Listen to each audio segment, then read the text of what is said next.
Roll call. Let's do Tyler. Here. Jeff. Yes. John. Here. Deb. Here. Andrew. Here. We're all here. Okay. So the first item on the agenda is the approval of the agenda. So moved. Any- Second. Any further discussion? Okay. All those in favor? Aye. Okay. Our first topic is the COVID-19 pandemic discussion. I think this is a general discussion that we can gather some more information and ask questions, I believe. All right. If we have any, so that we can discuss. I think there's a couple of resolutions that we need to discuss later on. One being a resolution that is basically the suspension of some policies, and the other a response to the legislation that the government has recently enacted. So I might just call out that I definitely see there's probably 3 topics or 3 things that we need to discuss for sure. And then, of course, in addition to that, if people have some questions, let's open it up. The first one being a discussion and resolution around pay for hourly employees of our district. And then the second one being maybe a discussion about our grab and go program and how that should continue. And the third one, I don't know if this is really this is maybe just an FYI. I'm not sure if there's any kind of a decision needed from us, but an FYI around the e-learning. Am I right about Voluntary that? versus required, yep. Yeah, those might be the 3 topics that I see, although if you have other questions, let's talk about them. And then, like I said, we'll step through that. Gil, did I miss anything, or Lindsay, did I miss something? Those are the 3 main points. Right. Okay. So that said, I know we have some administrators, and Lindsay, and I guess you're an administrator, sorry. We have some administrators here to help answer questions. As you know, our district they had chosen to pay hourly employees for the first 2 weeks through the 13th, right? Just as we would, business as usual. And now I believe we need to make a resolution and a conversation, not like now, this minute, but tonight we need to make a decision about whether that were to continue or whether there would be furlough or maybe another option. I'm not 100% sure, but that said, I guess I would like to open it up to questions, or if we have someone from the administrative team that wants to give us a little bit of a lowdown on where we're at. As far as the pay for those hourly non-essential workers, we've had a number of meetings with the AEA superintendents, Raccoon River superintendents, and Story County has been mainly a lot of text back and forth. As Deb said, one of the things that we did was we said that we were going to, even though the governor has come in and shut us down for that period of time, that we were going to continue with those hourly workers as far as the non-essential people getting paid. As far as when we've talked as these groups, I think that well over 90% of the people are looking at doing the same thing as far as different school districts, as far as paying those hourly people. I shared with Deb one of the things that we had, I think it was in the AEA superintendents. We got to be careful when we look at this, because I believe there's federal dollars that we're in line to get. And Drew Bracken was on the Zoom when we talked about this, and so along with a number of others, and they just said to be careful from the standpoint of if there's federal dollars that you're getting, and then if you would go ahead and do something different, like some people have talked about furloughing different people, they may think of that as basically double dipping, and we don't want to do that. I think that we want to look at the people that we have working for us and try to do what we can during this tough time. And like I said, I feel that what we would do, and I think the resolution that we have, correct me if I'm wrong, Gail, will indicate that this will go out, if we decide to do that, this will go out to right now to the 30th and maybe even beyond if the governor chooses to extend that. Yeah, right now it says the 30th, and the resolution he's talking about is the last version. We get about a weekly version. This is the last version from the IASB with the recommendation to continue paying our employees through the end of their contracted, like their days. So in one place it says through April 30th, and another place is to continue with their, the number of days that are recognized in the school year. So, but we can always come back, and I think this is so historical sometimes, but historical, that maybe we would want to go back, and if there is another specific day, that we just maybe tweak it to say a different day, just so when we go back historically, it's clear. What if you did get our May board meeting? We should know by then. Then we could just renew it at the May board meeting, and the understanding would be if we're continued in lockdown, that's what we would do. We could communicate that. So, And that would give us a chance of, hey, if school's open May 1st, then it's a different deal, Yep. So. do you guys know the date of our May 13th, excuse me. No, Oh, that's sorry. April 13th, so it's May, is it 11th? I don't have my phone in here. Oh, I can look for you real quick. So putting work, like John, you're mentioning, let's, May whatever we do, make the decision until May 11th, whatever that day, and then, of course, With we the could idea that just, it could be extended, but we Yeah. just make that decision but it was on just, May it's 11th. a, yeah, it's a whatever the normal day meeting is. time. Yeah. Whatever that date It's is, the 11th. it is the 11th. I'm kind of getting my days mixed up between all the board meetings. Is that The document you forwarded this afternoon, that was very helpful. I think, Yeah.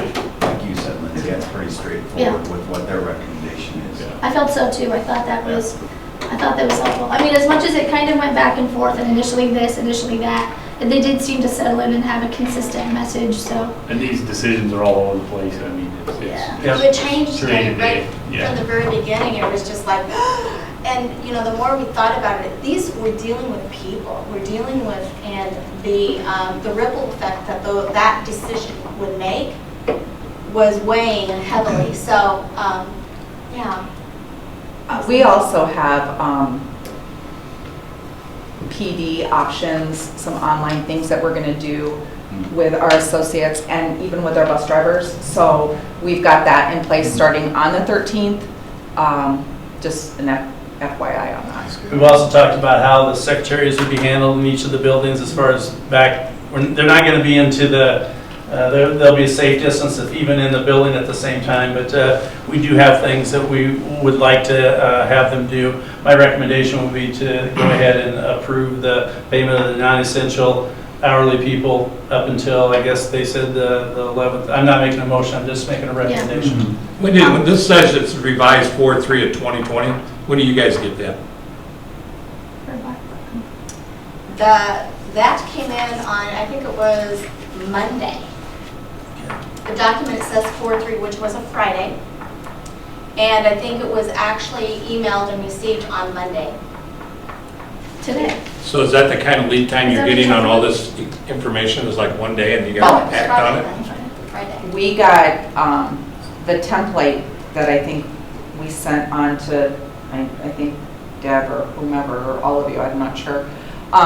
Yeah, we got that late Thursday maybe? Yep. Oh, yeah, the governor spoke on Thursday. Yeah. And then that was emailed first thing, if not late Thursday evening, Yeah. first thing Friday morning. So, Right. Yeah. yes, that was, Yeah, and I've been trying to just forward those as soon as I get them, just to make sure that people have them. No, But also without wanting to like confuse it and be like, what's happening now? There's like a flood of emails if you're like me, but the one thing that I think is, I just want to say out loud, just for the people who are maybe not aware of this, because we talk a lot in hourly essential. I think, is it accurate to say that the only people that wouldn't be included in this would be perhaps somebody who could be a long-term sub, or somebody who was working at the time that we closed? It would be someone that, when we're looking at paying those people, they're contracted. The long-term sub, what we said on those is if it's a situation where they're in place of a teacher, so they're putting out information because the teacher's maybe, I'll say on maternity leave or whatever. If they're acting in the role as a teacher, then I believe we paid them, was it 2 days a week. 2 days a week. If it was a regular sub, which we want to have those also, we've said to them they would not qualify for that, but they could go ahead and file for unemployment. And I think that's happening in our office. Okay. Thank you. And I'm That getting helps. several unemployments, and that's just part of this whole process. Right. So, and there's a specific box we mark that we don't contest it, and we do not get charged as a district. It'll be part of the federal funds that are going out, so. Okay. And just some of the, I know some of the early emails, and again, I know things have changed, I just wanted, they mentioned them again, we all know possible recession, all that, I mean, financially, we're in a good position for all this. We are. I know we are, but I just want to confirm it. so. Yeah, but we will want to make some changes into our model going forward to basically maybe be a little bit more conservative. Yeah, it's coming. If that's- But we already know what those are, and just to see how long it will take to bounce back. Yeah. So, but we need to be prepared. But to answer your question, we already have these dollars budgeted. They're already in, and actually, our employees that we are talking about is after April 30th, we're talking 3 weeks to 4 weeks max of normal employment anyway. Yeah. The other employees, like our custodians, are already working, but they're working a modified schedule, and they'd be working all summer, but it would definitely, through this, it would be a different schedule that they'd be working on, so. Have you seen part-time unemployment claims yet? I have seen most of our unemployment are substitute teachers, but they're employed by lots of school districts, so every school district will, if they've been employed by us for 1 day or 10 days, every school district will get an unemployment because they go back and track their past employment. I have also been getting employment. There's 2 employees that have quit within the last year and taken a job elsewhere, but still, we are still part of wages for that year. So 90% of them are substitute teachers. Okay. Any other? So, I assume, please help me if I'm wrong about this, but we can talk about 3 of these topics before we go back, right? Okay. Just so before we Sorry. Make a leave motion on this the one. hourly, I like the idea of the May meeting. Yeah. I hate to even bring this up, but heaven forbid we be thinking about the fall. I mean, I think Right. at the May meeting, be thinking about not just the end of this year, but we just don't have an end point yet. So be thinking whatever we have for verbiage, that it might apply to the fall. I know that there is, in fact, I was just looking, or somebody told me about the Ames district had just issued one, I think today, that said they were going to, they made a policy and they chose to make it until this was essentially over. So they were thinking, their situation is different, not suggesting that, but like people are wondering when is this Sure. over? And I think it makes sense. But We'll right know now, more our in May. mindset is we're thinking this semester, and hopefully that's We what have we're to. dealing Yeah. with. I But hope so. Right. whatever verbiage we use, make Yeah. sure it's clear what that means in August. Yeah, definitely, and we can make that a part of the May 11th Right. discussion. Makes sense. I don't want to shut that off. I mean, we Well, want to talking about that. Do you want a motion to Can we go approve ahead and that do that now resolution? and then come back? Okay. So, regarding the So that would be the second, or the item number 6, the Okay. COVID-19 pandemic temporary supplemental. That would be the April 3rd resolution. In its entirety. And is this the one where we have to then strike out paragraphs because then, of course, that wouldn't apply? So Okay, so let's. anything Does that also involve the voluntary versus required though? Yeah, so that's So we probably the, need to have that. we need to have that discussion. First. Okay. So, that's all right, let's talk Yeah. about that. Let's talk about, let's maybe open that up for discussion then, Okay. so we can maybe think about this and wrap this up at once. Sure. Do you want to go ahead and bring up the doc, if you would then, Gail, as far as that we sent out the voluntary versus required? What we'd like to do is go through this information. We have basically the administrators here too to add in any information that they would like. And I want to let you know that this is a challenging time for all of us. I don't know that, that you look at the overall concept and a virus like this that's been out there doesn't come around very often. So we're trying to do the best that we can. And one of the things that we're going to look at is the voluntary versus the required. Right now in the state of Iowa, there are 3 schools, Cam, Clayton Ridge, and Des Moines, that have the capabilities and the approval from the state to go ahead and do basically the required or the online. Now the state, with this pandemic that has come about, they are opening it up, and there's a template, we were just talking about that today in our meeting, that we will have to fill out, and we'll have to indicate which way we're going, one way or the other. The challenges come as we look at this, and I'm going to go through some of these, and then I'm going to ask for any feedback. We'd ask that we have a chance to go through this, present some of the information, and then open it up for questions if at all possible. So there's basically two forms that we have here. There's a voluntary and there's a required. And the difference, I'm not going to read everything to you because you can read that, but basically both of those are going to allow for continuous learning. And that's, you know, when we say every student every day, I think that's important, that we want to make sure we have continuous learning. The voluntary, in that situation, the teacher gives feedback to them. And the required, there's a grade that goes with it, plus the feedback that the teacher gives. Attendance is something that is required. Under the required portion of it, attendance has to be taken and part of the record. And the other thing this is the one that probably has made people, I don't know, stumble a little bit, and that is the requirements there that they have for some of those kids that would be for IEPs, 504s, and ELL. Can we provide that if you're in a voluntary setting versus basically a required setting?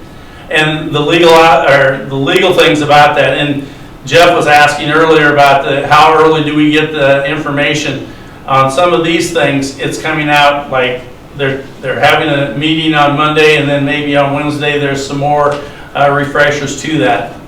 Also, they have a situation where the current lack of structure and high quality online learning. So we talked about some of the things that would be underneath there. Professional development on online learning. It's not like you just say, I'm going to take my class, I'll say Curtis Martinic, and I'm going to put it online. I may have never taught online, and I know there's people that are doing that. I won't disagree with you. But my point is this, that if it's online, the right way to do that would be to give professional development. Another thing is the lack of training for kids online. You know, we got a lot of kids that are used to the teacher being in front of them as far as in the classroom. There would need to be some training if that was a required situation to go online. Gail, will you pull up the doc that we have there? And it's right there, the blue. It's the link. No. No? The link did. Oh. Did you have to hit control or something?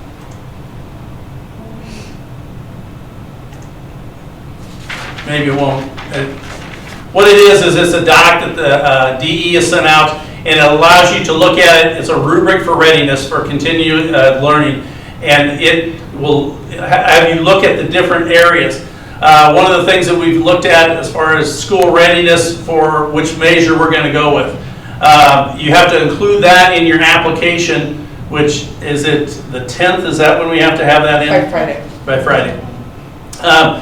Gilbert Community School District right now, when we've talked about this administratively and looked at this, and I apologize that didn't come up as far as that link. When we've looked at this, our scores are basically less ready in most of the categories as far as the readiness rubric.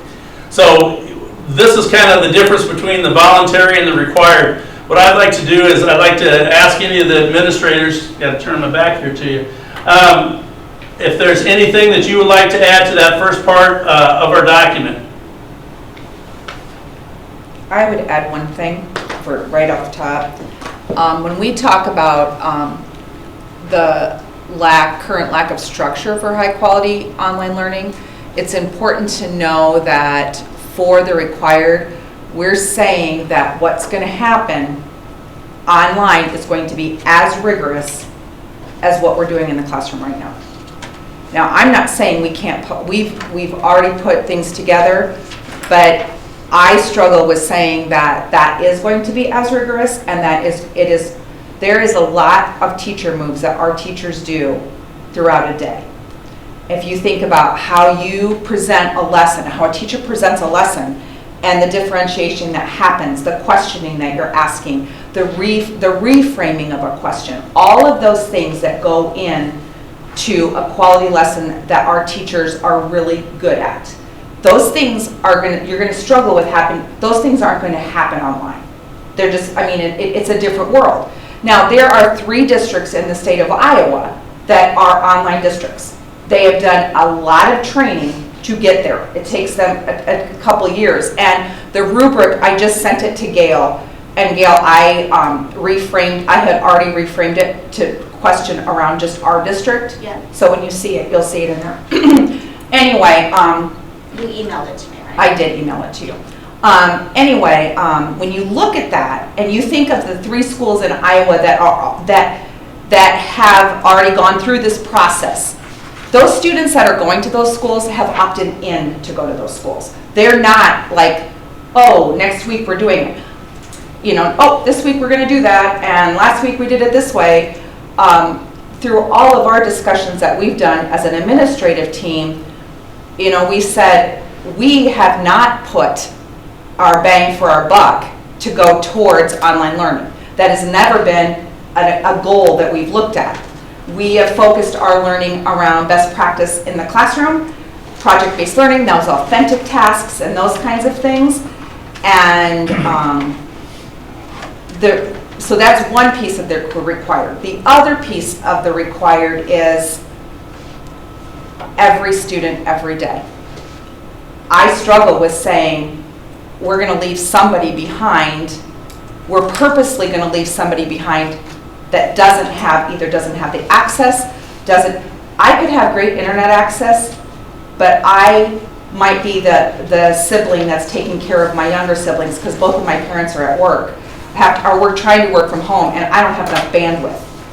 I think we're going to get into that. So I think that when we've looked at this, we've looked at a lot of different options, and we're really trying to say what's best for all kids. If we truly believe in every student every day, we have to think of all of those different kids.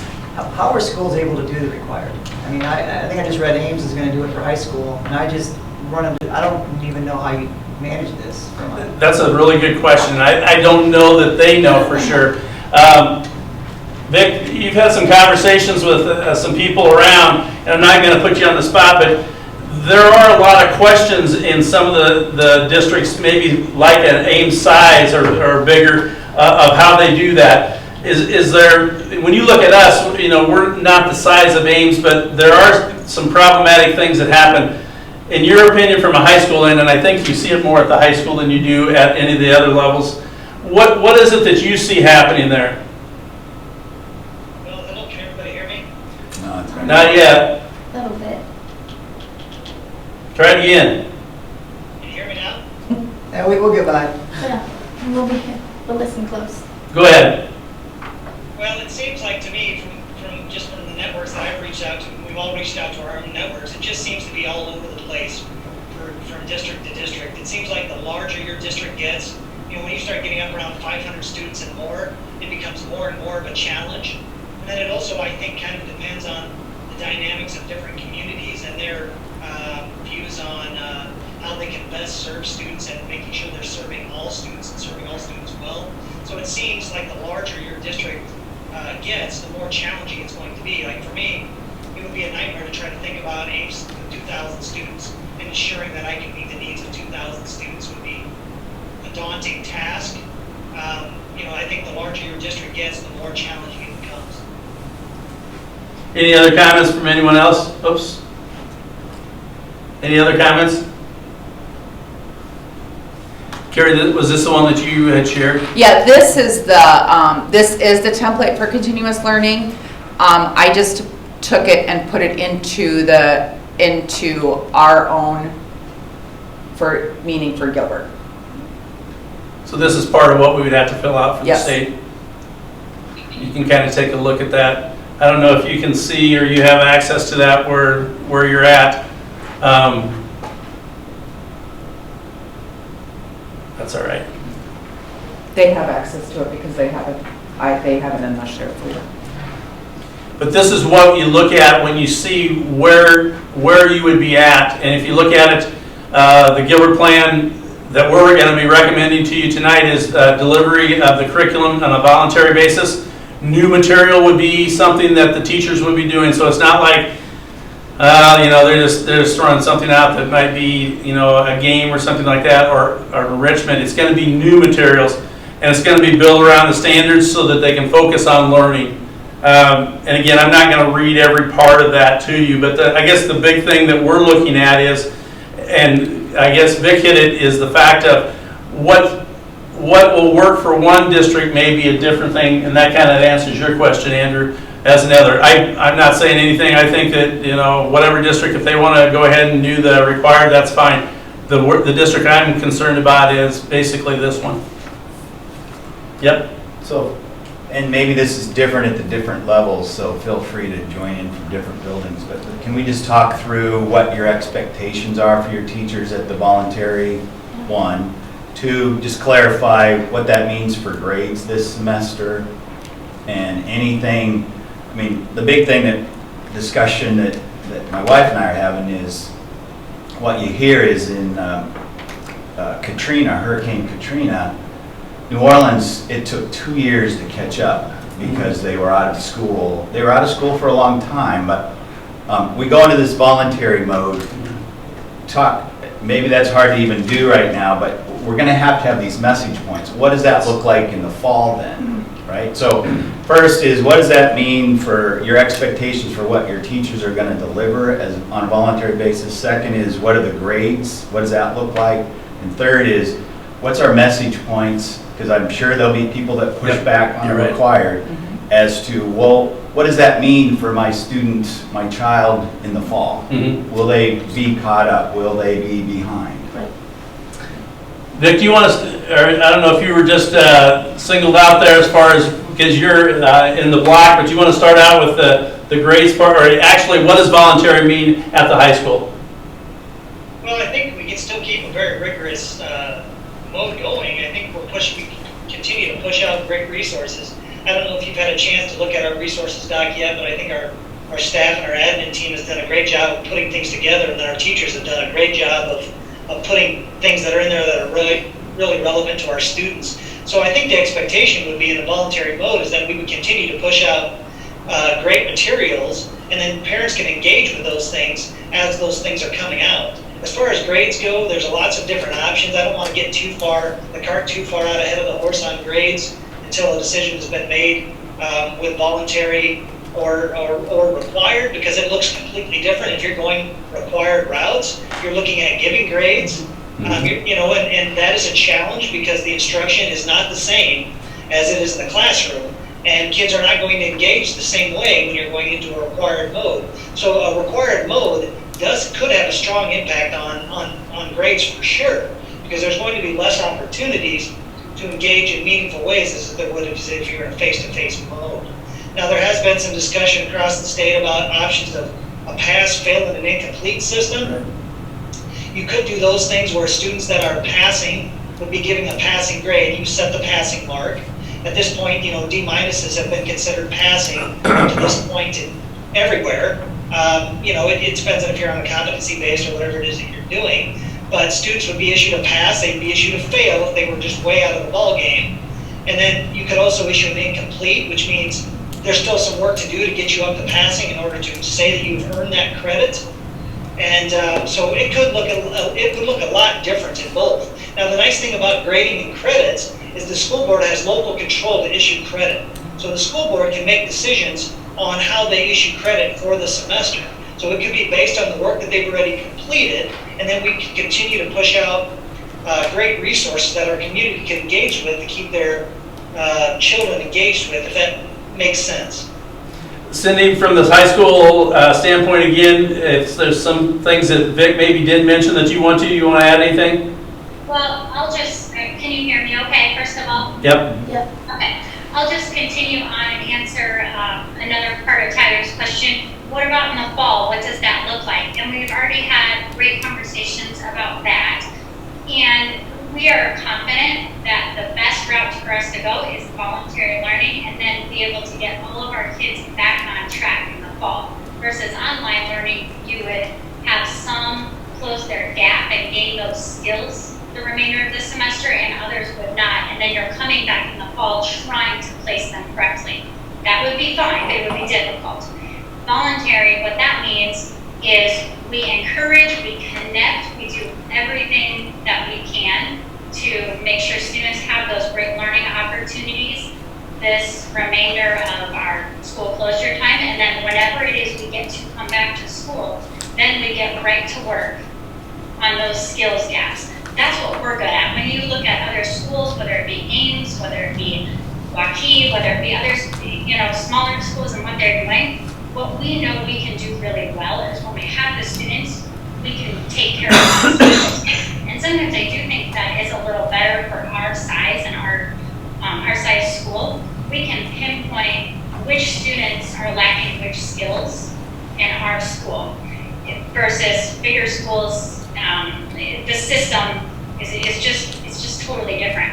And I appreciate your comment about that fear of Hurricane Katrina and taking 2 years to recover and get those kids caught up. Again, I'm confident that we are such a different setup that we will be able to target those areas when we come back, whether it be in May or in the fall.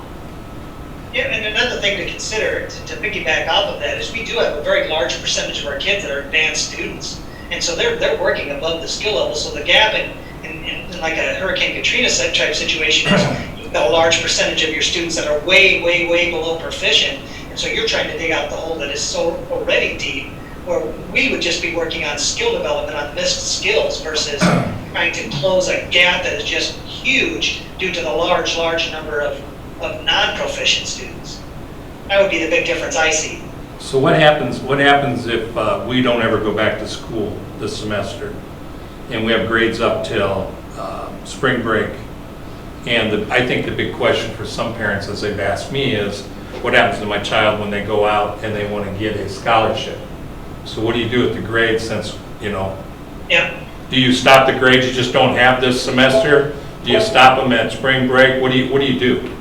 Well, and I'm glad you asked that question because I had Paul Jacobs and our guidance council reach out to the Regent universities.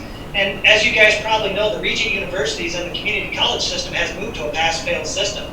They're going to allow pass-fails or letter grades to be issued. And so Paul reached out to the Regent universities, and the Regent universities are fully capable of being able to accept passing grades and not have that impact admission decisions or scholarship decisions. They know that everyone in the nation is in this really difficult spot, and so they don't want to hold that against anyone. So the benefit of a pass-fail system is you earn the credit, but it doesn't have any impact on your GPA. It doesn't hurt your GPA, it doesn't help your GPA, but you get the credit. So they see that you have completed the course, but you're not going to be penalized for not having a grade in the system. Does that make sense, Jeff? Yeah, it does make sense. What if we have a student that wants to, maybe they didn't quite where they want to be, and they were looking at the last half of the year to bring their grade point up? What do we have for answer for that?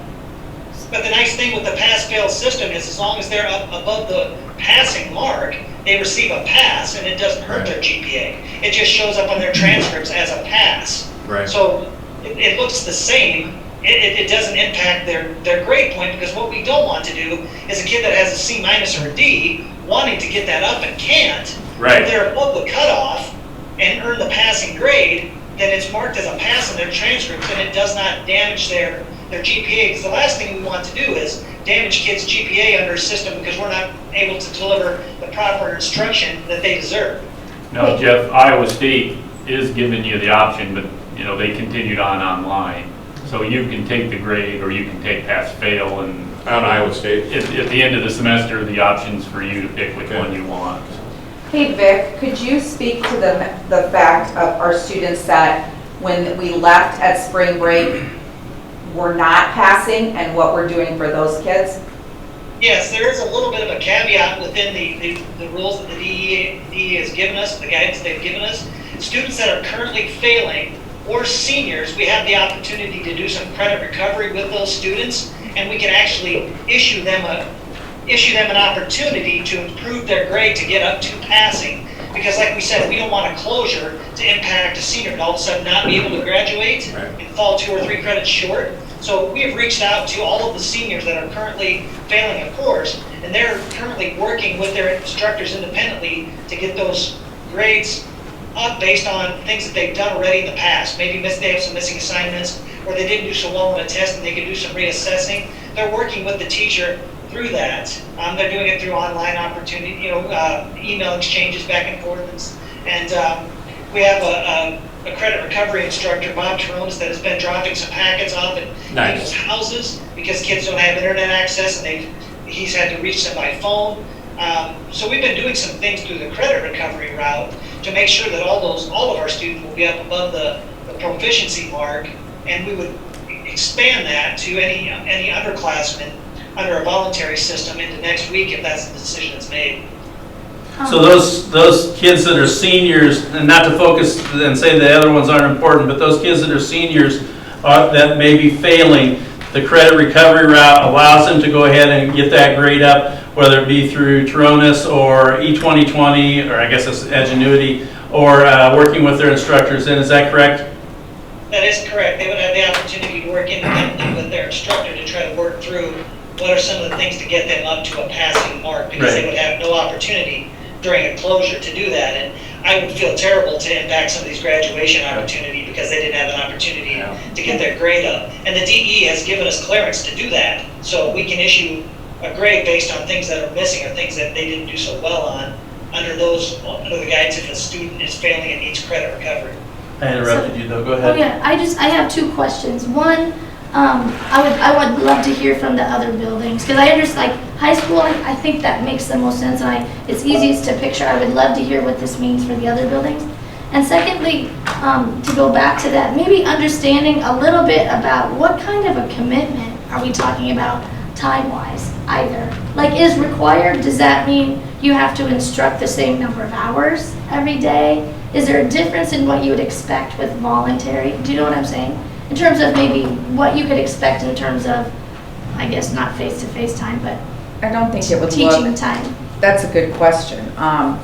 It would be very hard for it to look like a regular school day. The whole school day isn't engaged Yeah, in teaching, that's right? exactly correct. And once again, when you look at what's happening in homes, who's to say that everybody in that, if I'm in Jody Hearn's American History class, and is she gonna go, would we expect her to go like second period, first period? No, we couldn't do that, because we can't assume that all kids could get on at that time. Mm-hmm. Now, that's not saying she couldn't have something where we were engaging everybody, but it would look different. Okay. And we know that if you're online, most online courses don't function that way. Yeah, I think the reason I was asking that, and again, I'll let you guys answer it.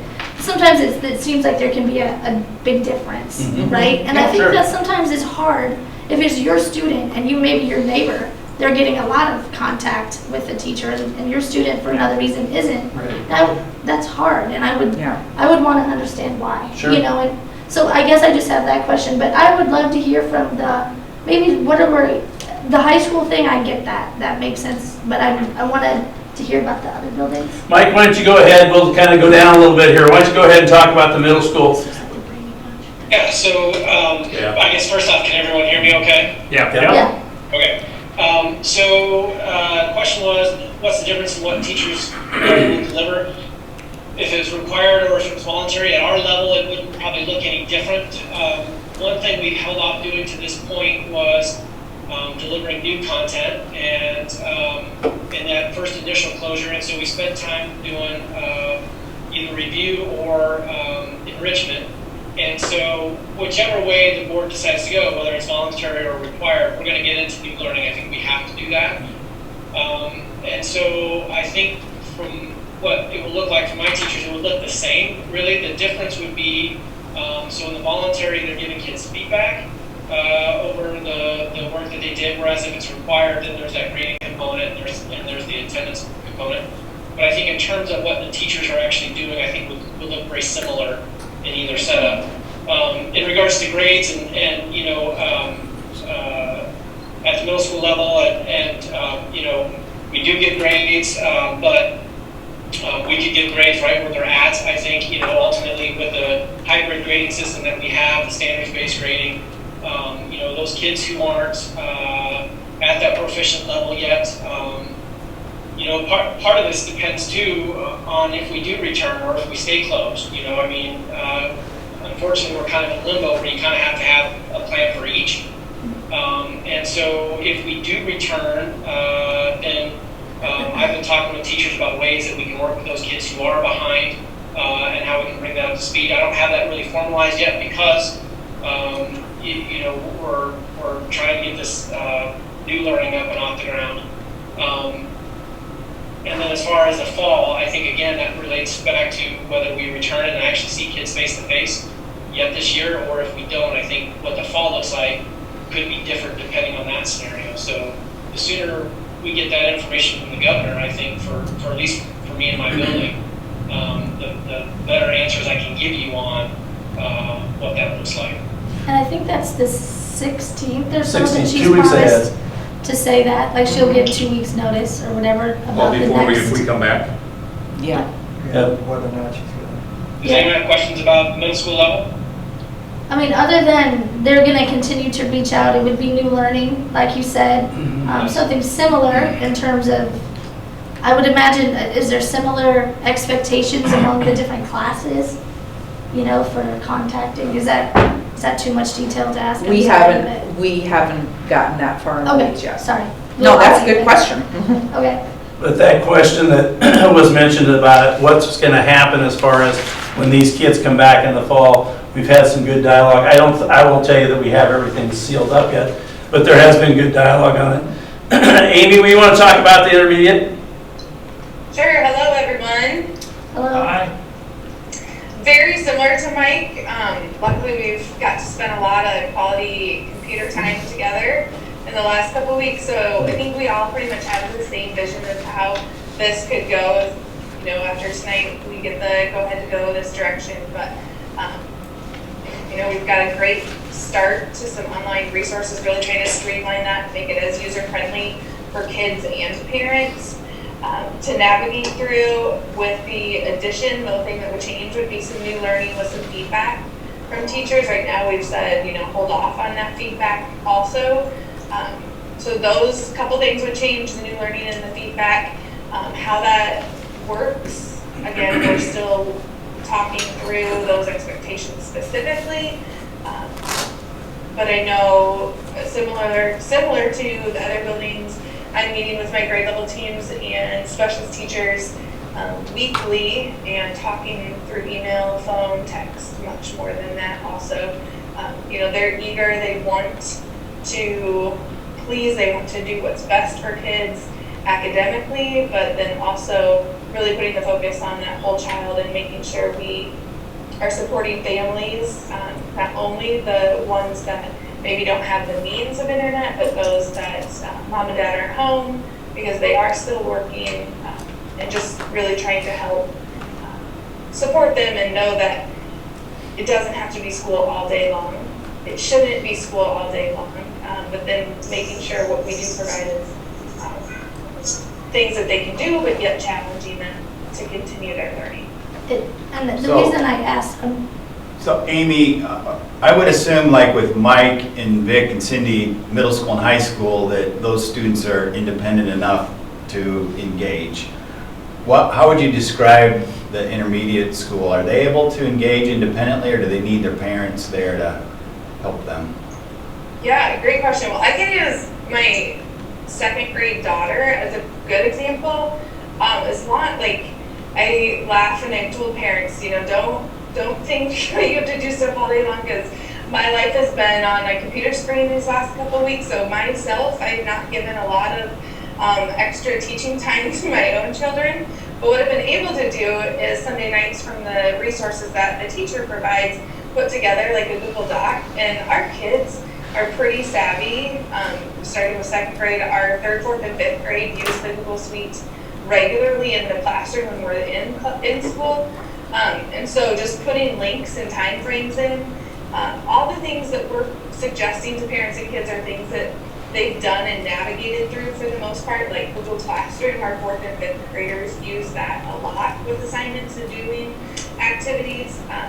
And so as long as we can provide some structure to it, I think our 3rd through 5th graders won't have a problem navigating through that. I think one of the great things about our template too also has a little section with what the activity is for parents, so that parents know maybe a couple questions to ask their student while doing it, or just a little bit of background. And so we'll continue to do that to support them. But I really think what we'll be asking our kids to do, along with the structure, they'll be able to navigate. Thanks. That was my question too, so. Stacy, how about the young kiddos? So, can you guys hear me okay? Yep. Okay, I'm sorry I have sketchy satellite internet, so if I just freeze for a moment, I apologize. So I think I've already seen, what I feel is just some really exciting things that my teachers have done.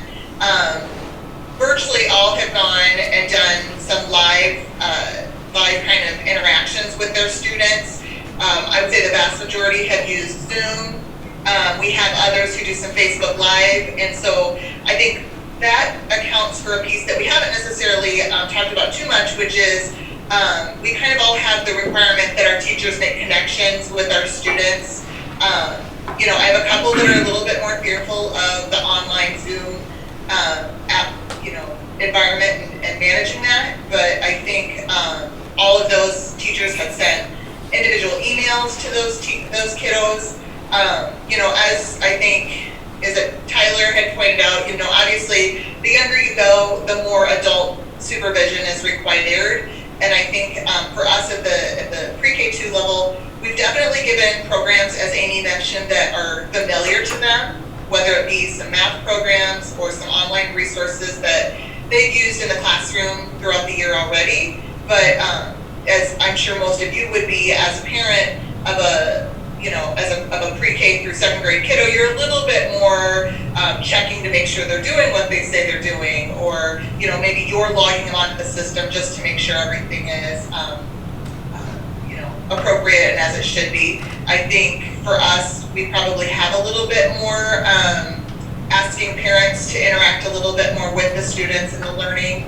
We've tried to provide a variety of, whether it be web-based programs, also printable things that are pretty easy, you know, almost like worksheet driven, that for some students, and we have a lot of feedback from parents that is, you know, I need to be working and I need to be online, but I still need them to have something to do. So those are just the differences, I think, or just some extra things that we didn't talk about already. But Amy and Cindy and one of our teachers just did a great job of providing, working on the template that we now use district-wide, that we send out on a weekly basis, and that's been really helpful in, as Amy said, making it as user-friendly to our students and our parents. If we're looking at things, and Tyler asked it, and it's a good question from the standpoint of if any of us, if the board members get hit up as far as why are we doing this, and looking at the messaging, you know, when we look at things that we want to make sure that they understand, you know, some of the things that I would throw out is the fact that when we do the voluntary situation, we are continually learning. This is new learning that's coming out there. And anyone can jump in here if you'd like to. The other thing that I would like to look at is the fact, and it's the fact of being able to provide that learning for students that maybe, like we talked about, whether it be a special ed student or English language learner, to be able to provide that, I think in a required setting, I don't know that we could do that. I don't feel that we would be able to do that in that setting. I do feel that we could do that in a voluntary setting. Would there be any other things that you would think of as far as talking points? Because I'm sure that they're getting, questions that are brought to their attention. And I don't want to leave you out here. You're in live too. They're doing a great job. Anything that you would want to throw out there?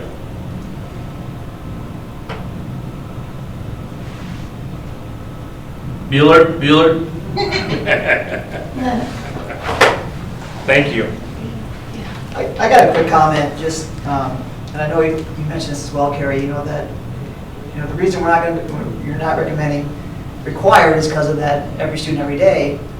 Well, I'm going to actually just spin it the other way, just to play devil's advocate. Actually, I worry about that more with the voluntary. I worry about that gap increasing, because your achievers are going to do the work. They're going to do it. I don't care if it's voluntary, required, they're going to do it. It's the underachievers. Now, if you're saying just the term voluntary just means I don't have to do it. I mean, parents, students, and especially with the younger grades, high school, a lot of that stuff's already set in their brains. But I worry about those kids who are kind of right on the fringe that need the push, and the parents maybe aren't pushing them either. And that's the ones I want to make sure. And again, it's more of a challenge, I guess, to the staff, which I'm sure they were aware of this. But when I hear every student every day, and I hear voluntary, I just think, I think of a gap. No, I don't want that gap to get bigger. I'm glad you said that, because I think that is something that we've wrestled with in the fact of, so if we've got those kids and it's how do we message, how are we messaging voluntary? Yes, we're following the voluntary guideline from the state, but we are going to have new learning on there. Our teachers are going to give feedback. We're going to have to actively pursue those people that aren't engaging. Yep. What worries me on the flip side of that, Andrew, is if we are now grading those kids and those kids aren't engaging, then what are we doing? How do we, you know what I mean? Can we get rid of voluntary in our wording though? I mean, obviously the state's throwing it out there, that's why we're using it all day, but how in our messaging we don't have to say required or voluntary, we can just say this is how education is moving forward at Gilbert. Yeah. I like that. That's the piece, that's a good point. Because again, for our achievers, I'm not worried about them. We don't even have to have school. We don't do anything. They're gonna do whatever, they're gonna go read books and do whatever. And if you just graded it pass, fail anyway. Yeah. Yeah. I mean, you say, hey, we're going to go online and we're going to grade it pass, fail. Yeah, right, and just have, and so the expectation is, here's our learning. Yeah. There are we're changing a little bit about how we do business in terms of grades and things like that, but it's not, is it that the expectation is that we want to just make it a little firmer expectation? Right. Well, Without going so far as to say, you can't require it, right? I like what was brought up is we're still doing new learning, and so are we setting that expectation? There's new learning every week. Yeah. So we're not done with this. That's kind of what was behind my question is, well, if voluntary is where the staffs come out, what's the messaging behind it? And I agree. Yep. We can not even use voluntary to say, this is a Gilbert education program through the end of this semester. Yeah, understood. But set the expectations. Are we going to be reaching out to those that don't engage? Yeah. Here's what we're doing. And it's going to be hard for staff. I mean, I recognize that. This is not going to be easy because you're going to have to drag some of those kids along for the ride. You're dragging them anyways every day in the classroom, but they're here. Yeah. You got to drag them who knows where somehow. And if you don't have internet, it's Yep, going to I get more know. challenging than your paper-based thing, and how are you going to deliver paper? We've already, I'm sure if you've got kids you've seen, we're surveying, we're pushing that survey out as much as we possibly can with every mail or with every message that goes out. And it's funny, we've had a few families that are resubmitting, and the first time there was nothing about internet, and now there is. Our internet's pretty sketchy. Yeah. Or we're struggling. We can't open a Google Doc because of the way our internet is working or something. So I think people are being willing to open up about a few more things that maybe at first was like, oh, this is just a couple weeks, but now it's like, ooh. Well, you're getting two parents working at home sometimes, Yeah. and then you've got two kids. Yeah, and I think we're going to have this optionality of, we offer it live, but it's recorded for the people that can't make it because they don't have the internet bandwidth. At that time, at that time. I think that's where you've got to, you're working for the all. I think that's a great idea. I mean, I love what you're saying about that. Why do we have to use the word voluntary or mandatory or required? But I do still think that we do have to be mindful that there's going to be those families that feel the pressure to keep up. I mean, we're a district that is a high-performing district. And so I think that messaging, I think we have to be careful. That's all. I don't exactly know what that says, but, you know, I get it. I want to do the best for my kid, and right now, our family's struggling to make that meet. I think the middle ground of that, though, is the pass-fail. Yeah, I agree. I mean, now we have an expectation that you're expected to at least reasonably understand the material, and there's a whole lot of latitude that can go into pass-fail. So can we go to that then? And let me back up just one step. So with this resolution, which we've already talked about, keeping the hourly employees paid, and we're talking about voluntary, but this does not specifically talk about grading, is that right? That would be outside of this? Or is there something assumed by us saying voluntary that we're, well, that's what I'm asking, because Vic, you said local control on grades and credits, right? That's my understanding about all the webinars that I've sat through, is that's come up 1,000 times. Every one of us that have watched these webinars has heard that question come up 1,000,000 times. And my understanding is that credits are issued by local school boards, so local decision is how credits are issued. And so our school board could make that decision to issue credit based on the current situation of work that has already been completed. And then, like John said, you've got that large latitude for those that are really struggling to still get them up and still get that credit, which is, we don't want to put them in a credit deficiency situation where they're retaking courses and things. But my understanding, and we probably have to look for this for specific in writing somewhere, but every time I've heard it mentioned, it's been mentioned as local control. Yes, it is. So in the interest of tonight's meeting, if that's not needing to be spelled out in this, I'd ask that the administrative team put together your recommendations for what we do for grading, but we not try to tackle that tonight. Yeah, with the idea there's some expectation on the go forward, not just we stopped at spring break. Yeah. Whatever it is, right? Yeah. Right. But I mean, that's the question I have for you guys is the consensus and is the recommendation from the administrators is that we're just trying to get the grade to spring break and we're good with that, and everything else is kind of like gravy on the potatoes or icing on the cake? Or are we saying there is an expectation for the best we can do given the limitations we have of being online? And so what my preference would be, but understanding the hurdles are huge, would be is let's have an expectation that it's on the curve with the idea of we don't know who's going to have internet. We don't know who we're going to have to deliver paper to. We don't know who's going to be able to watch them live or watch them recorded. If there's a possibility of having some expectation of you are going to be graded on this future expectation, knowing that it has to be curved based on the family, based on all that goes with that, but does pass-fail give us enough room? And probably what we don't grab is the the kids with individual. If we grade. The IEP and all that goes with that. If we grade now, right now, then we have to go required. I mean, that's just the wording of. Based off of what they've done today. Yes. Their score before, their grade when they left for spring break. Yes. Figure out a way to reach all students. If you want to issue a letter grade, That it has to be. Yes, if we want to issue a grade, that right now, That's just going to be hard. that's what we have to do. I don't know how we deal with Regarding that. board policies on this resolution for pandemic response stated 4.3 that revised, the first two gives you the leeway to amend, suspend, rescind, local. So basically you get local control. Yeah. Just what they were saying. Yeah. So for tonight, I guess I'm just speaking for me, I'm comfortable with where you've gotten with voluntary as long as we have really good messaging. No, I agree with, I like. And that needs to come out simultaneous with this decision.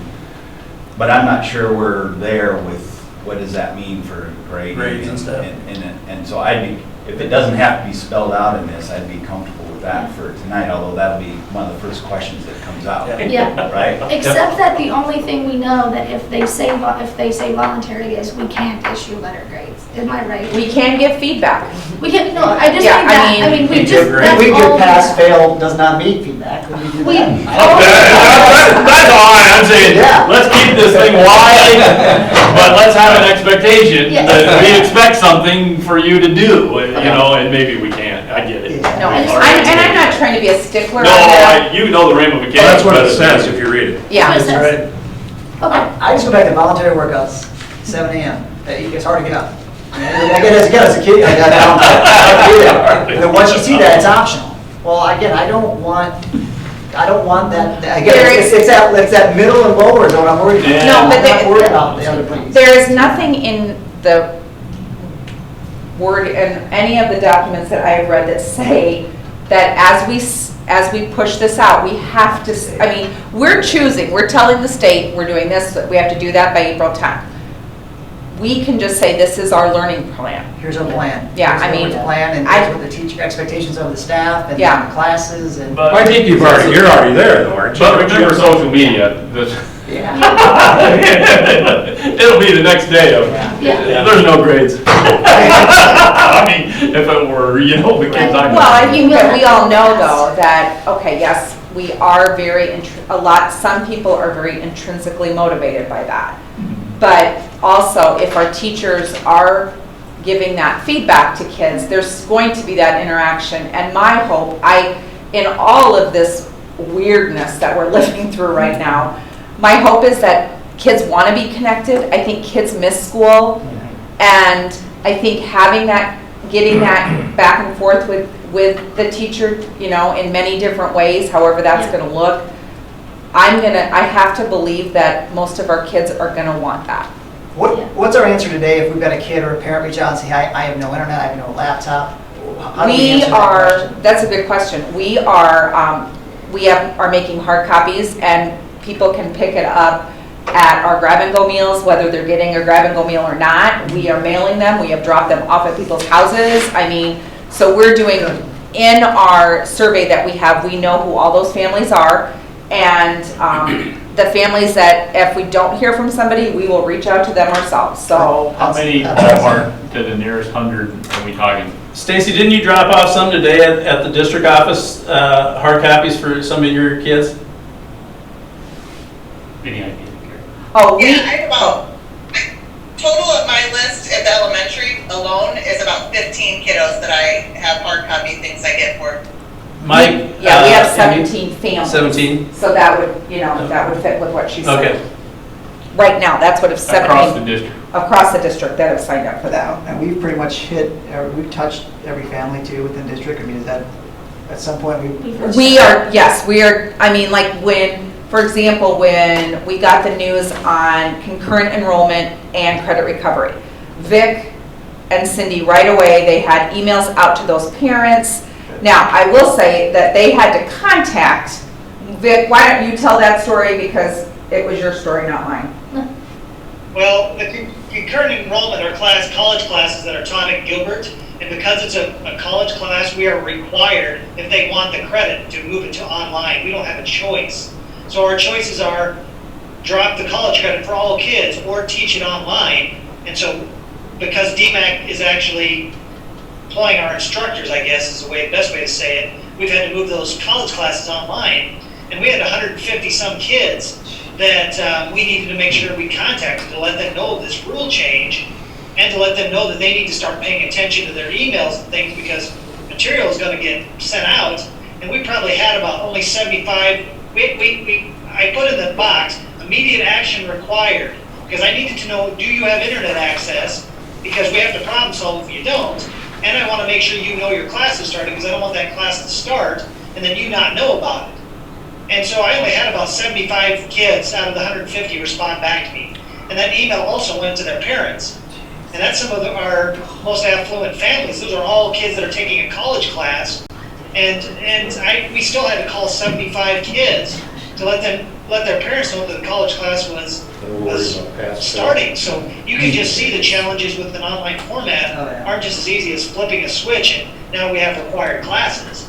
You know, I mean, it was a bit of a challenge, and I think the thing that Carrie sent out with wanting to know what resources are needed to families, and Carrie, I might be wrong, but I think only 50% of our families responded. Yeah, we're at about just a little under 50% right now. And that's why we keep, I mean, I know Cindy said that she was tweeting that out today. And so every time it goes out, we get a few more people. But on the flip side, I mean, we had, I mean, you're talking, where's that at? I'm going to defend some of these parents. I mean, we've gotten 10,000 emails No. from everybody in the company. And we are really, Yeah. we're trying to be very aware of that. Everybody. And how can we push this out? I mean, there are districts that are saying only the district, it comes just from the district because people get bombarded and then you're like, oh my God, I can't read another email. So we've had those discussions and that was where the template came into play. At least if everything is in one spot, families know where to look. Now, if families are opening that, I hope that they are, but I don't know that for sure. Now, we gave out, just as we had 226 meals get signed up for today. And that number just keeps creeping up. Now, we sat in, the four of us, when this first started, and I literally thought maybe 20. And when I see the amount, that's a lot of meals. That's a ton. How are we paying for them? Well, that's the Next next topic. conversation. Oh, I'm That's sorry. just a lot, yeah, that's the next topic. But, But one of the things that Jason mentioned when we were talking is the fact, 50%, I'd like to see us push that higher so that we have a better, and you said it jumped 100 when we sent our last thing Friday out. night it went, woof. One of the things that we talked about is if our teachers are sending things out to remind you, and again, I'm not trying to bombard you with emails, but that you filled out that survey so we know exactly where we're at with that overall district-wide. And it's coming up, like I said, we jumped, I want to say like 100 the last time that was put out, but we still need more. Yeah, so we're going to keep pushing it out. cool. Any other on that topic? Okay. Okay. The last thing that we did want to talk about was just how we are addressing the grab and go program, right? So that's okay. We just talked about it a little earlier. So there was some, and Deb Purcell I don't think is online. That's totally cool. She's been putting in quite a few hours as well. But there was, somebody can explain that possibly, or do you want to say what I know? I don't know. Well, I mean, it doesn't matter. What we did was we had a chance to meet, and we knew that if we were not going to be in school for that 4-week session when this first started out, one of those was a spring break, but we needed to put something in place because we have kids through backpack buddies and things like that we needed to make sure that they had a meal or multiple meals. So what we did was, and I cannot tell you how hard Deb Purcell has worked. She's done hourless time as far as trying to get this all set up. But one of the things that we were able to do is we were able to go ahead and get a USDA grant that allows us to go ahead and get reimbursement for those student meals. When we talked about this a while back, when this first started, we said we were going to go ahead and it's not only the student that we wanted to make sure that had the meal, it was also the other members of the family or the adult. One of the things that we knew is that if we go adult meals, that we will have to go ahead and pay for those or get reimbursement. We're not at a financial stage where we can use nutrition dollars to do that. That's just not. Gail just about turns red when I say anything about that. Then my point is this, that what we have been doing is we have 2 sites, which there's one out at Flimmerfelt and there's one here at the high school, and it's a drive-through setup. But what I've talked to just in a little bit of conversation is, are we going to continue to do this for adults? I don't have Friday's information in there, but I think that we were looking at a little over $2,000 that we would need to have. I got some nice information For the today. 2 weeks. For about 1,000 a week. About 1,000 Right, for adults. For adults, That's exactly. about 37 adults. We did have a couple different parties that were nameless, have donated, I want to say $1,200, is that right, Gail? Dollars. My question is, do we go ahead and move on? The kids, I think, is a no-brainer. The kids we need to do, I believe. We have I to. agree. We have to keep. But we have doing funding those. for that. We have funding. Correct. for that. The thing is that we don't have funding is for the adults, and one of the conversations that we had was if we're not going to do it with the adults, I think that we should at least put something out there. And you guys maybe know this more than I do from the area, but I think Food at First has something. I think that, Loaves and fishes. thank you, I couldn't remember what that one was. There's other programs that are available. Well, you said that you we got can make 226 signed up for tomorrow. How many adults, how many kids? Well, Know that. the way we did the form this first time, we ask when they pick them up, we delineate adults and kids, but they just tell us how many. When we do the next one, we'll do it that way. But the adults is usually, from the times I've been there, at least just less than half of how many kids there are. I mean, what was your thought process when you guys did it and you wanted to feed adults? No, the reason being, Jeff, if we only feed the kids and that house doesn't have food, then that kid is sharing their food with the adults as well. So we're already taking a very small meal. We're talking about $5 a day to feed a person breakfast and lunch. And the thought was, and Deb had this program, we were talking about being reimbursed. We knew at that time we were working hand in hand with Backpack Buddies, trying to understand as a community, how could we help these folks? And that was the reasoning. Not to replace other programs that existed within the community, but to make sure that the bagel, juice, and thing doesn't share between multiple people in the family.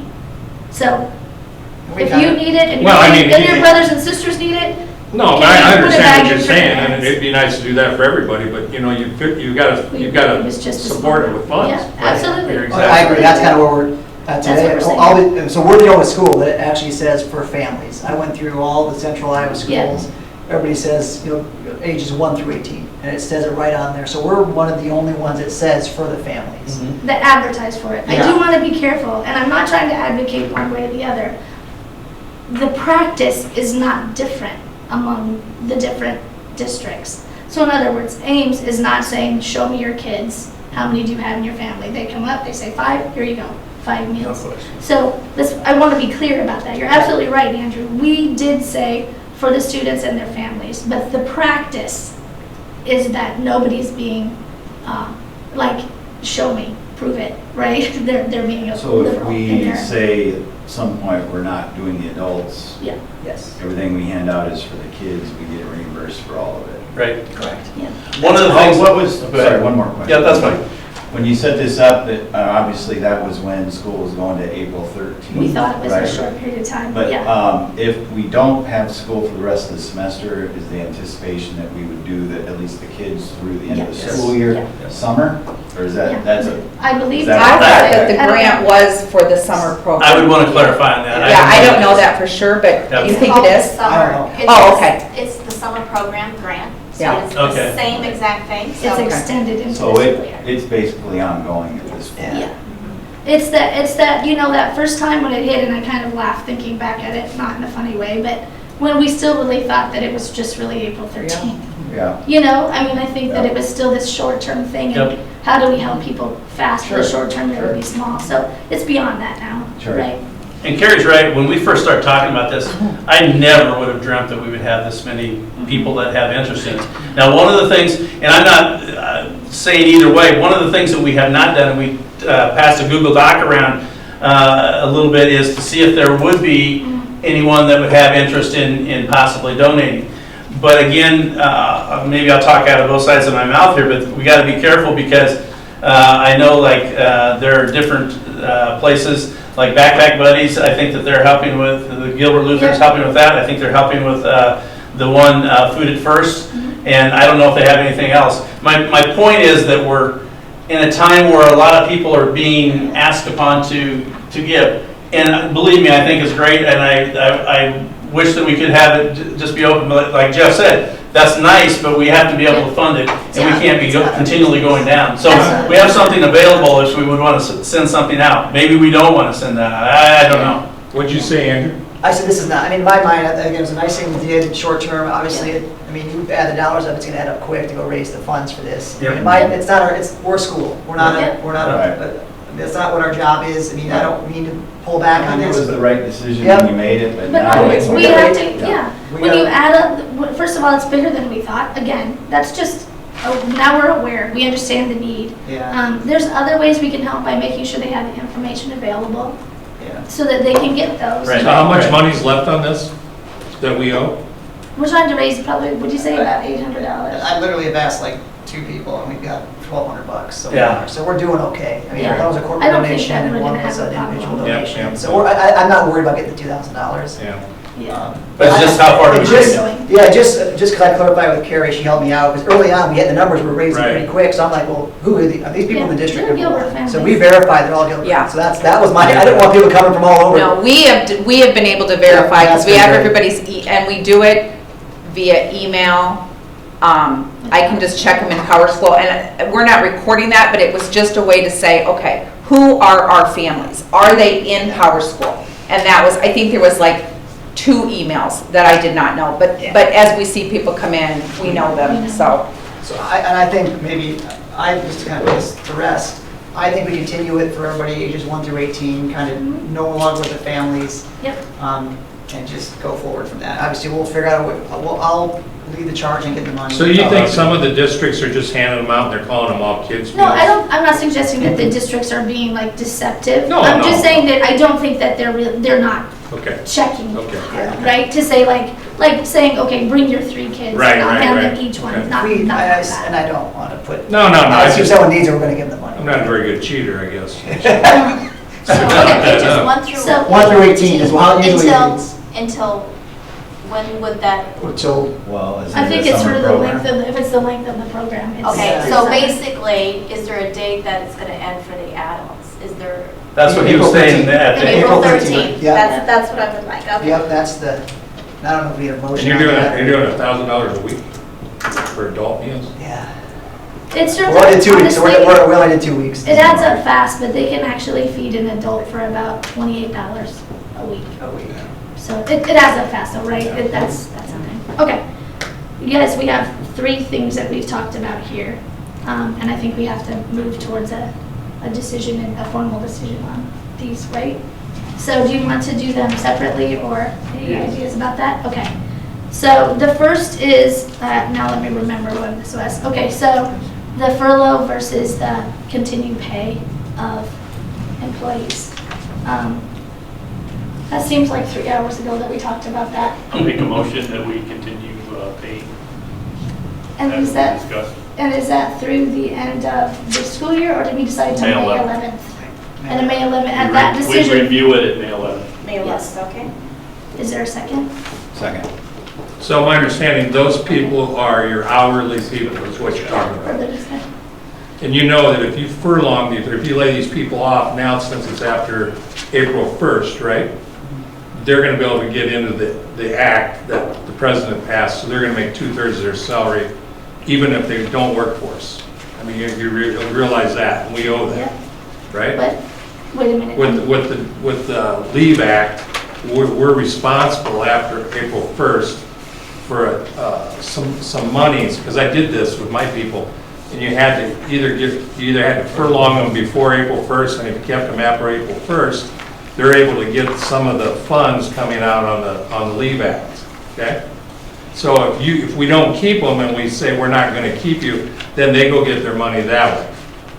And that's that FMLA. Yes, that's correct. So regardless of what we do, and then what they could do, they could get their money that way. It doesn't count against us. But then they could also file for unemployment, and that makes up the 2 differences. But we would lose on some funding We from would the lose on state. federal Yes. funding. If we did that. Federal Federal. state. So That's Debbie the sent double out- dipping did you that we were see this talking about. Late afternoon. That was a recommendation. That was sent out K today. through 12 is getting special federal funding to keep our employees employed and paid. That's Well, outside of. then let's do it. Yeah, let's do it. Sorry. I didn't get it. I'm sorry, Do we I have sent any it details on late, that? and I apologize for that. So the first, just to clarify, the first document that was just voted on is this revised fourth reading resolution for pandemic response. So that includes both the hourly pay, but also that we're going to voluntary, Yes. even though we're going to call it Gilbert Education. Yep. Gilbert Learning Program. Right. We'll reword that, okay? And then, so I have a motion by John and a second by Tyler on that one. I move to vote.